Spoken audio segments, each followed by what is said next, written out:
Du latin urticaria, qui signifie ortie, l'urticaire est une affection dermatologique qui touche 15 à 20% de la population. Mais qu'est-ce que l'urticaire ?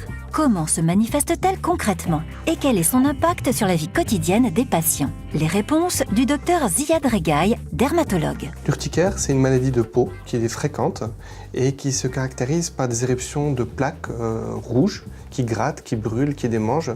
Parfois, elles peuvent être associées à des gonflements au niveau des extrémités, notamment au niveau des lèvres, des paupières, voire des mains et des pieds. Et c'est des lésions qui sont, les plaques sont des lésions qui sont mobiles, fugaces. Ça touche à peu près 15 à 20% de personnes en France.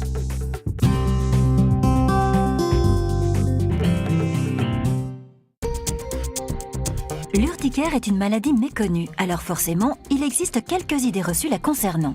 Les éclairages du docteur Brigitte Millepied-Homsy. L'urticaire, c'est quoi en fait? Une allergie? Non. L'urticaire, ce n'est pas une allergie. L'urticaire, c'est un symptôme. Le patient a des plaques rouges sur la peau qui grattent, qui le plus souvent sont mobiles.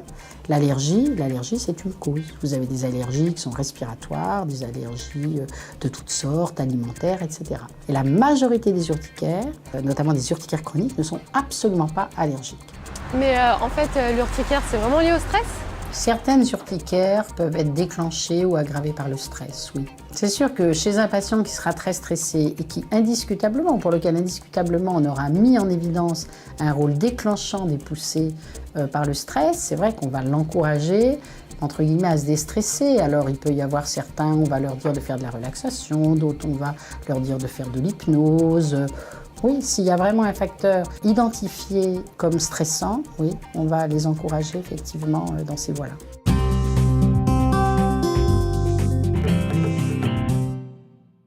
Comment reconnaître l'urticaire et ses symptômes? Et quels sont les facteurs déclenchants de cette maladie? Les explications du docteur Ziad Regaï, dermatologue. Alors il existe deux grands types d'urticaire.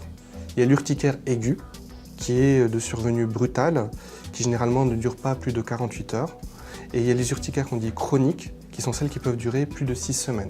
Les deux types d'urticaires sont assez proches l'une de l'autre. On a toujours ces éruptions de plaques ou papules qui grattent, qui brûlent et qui peuvent être associées à des gonflements. Dans les urticaires chroniques, ça peut être déclenché par le froid, le chaud. On peut avoir des urticaires à la pression, c'est-à-dire le port de charge lourde qui peut se traduire quelques heures après par l'apparition d'une urticaire sur les zones de pression. On peut avoir le dermographisme, qui est une des formes très communes où les gens se grattent et plus ils se grattent et plus ils sont d'urticaire. Et puis il y a ces formes spontanées qui peuvent représenter 2/3 des cas où il n'y a pas de cause à la survenue de l'urticaire. C'est juste une prédisposition du patient qui va déclencher son urticaire et qui peut se chroniciser dans le temps. L'urticaire est une maladie qui a un très fort impact sur la vie des patients, sur la vie personnelle, professionnelle, sentimentale. Et c'est des patients qui peuvent avoir tendance à se limiter dans leurs activités de crainte de voir apparaître ces symptômes au moment où ils ne sont pas censés apparaître.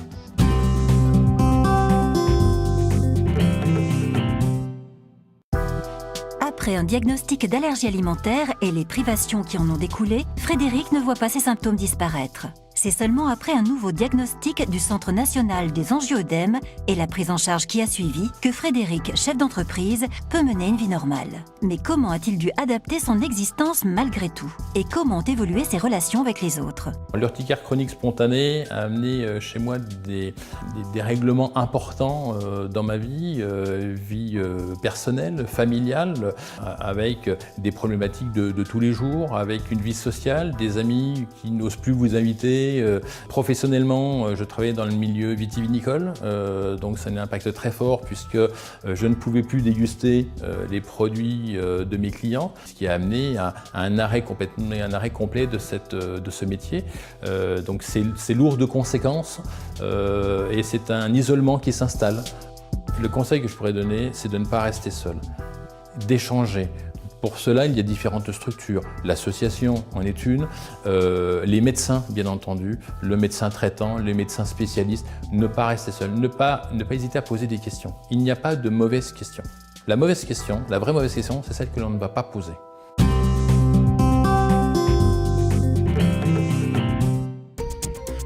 Comment se fait la prise en charge de l'urticaire? Peut-on en limiter les facteurs déclenchants? Et qui consulter en cas de crise? Tout de suite, les conseils du docteur Millepied-Homsy. La prise en charge de l'urticaire, elle est polyfactoriel. Pour certains patients, ça va être un médicament, par exemple un anti-inflammatoire non stéroïdien qui va déclencher la poussée. Pour d'autres, c'est un aliment.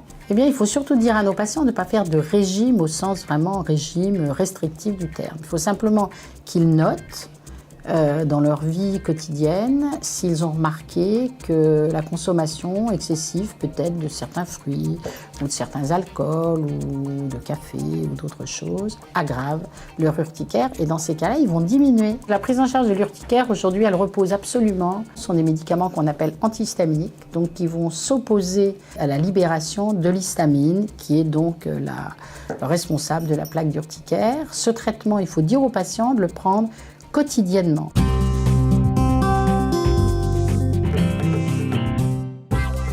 Quand on souffre d'urticaire, il est essentiel de bien s'informer. Frédéric, lui-même touché par la maladie, a bien compris cette nécessité. Il nous présente l'AFSAM, une association qui vient en aide aux malades et dont il assure la présidence. L'association AFSAM-UCS a été créée par des patients, à destination des patients et des familles. Le besoin de la création de cette association est né du fait d'un manque d'informations véridiques, justifiées, justifiables sur l'urticaire chronique spontanée. Nous souhaitons faire bénéficier de notre expérience à tout nouveau patient malade ou personne étant malade mais ne connaissant pas encore leur maladie.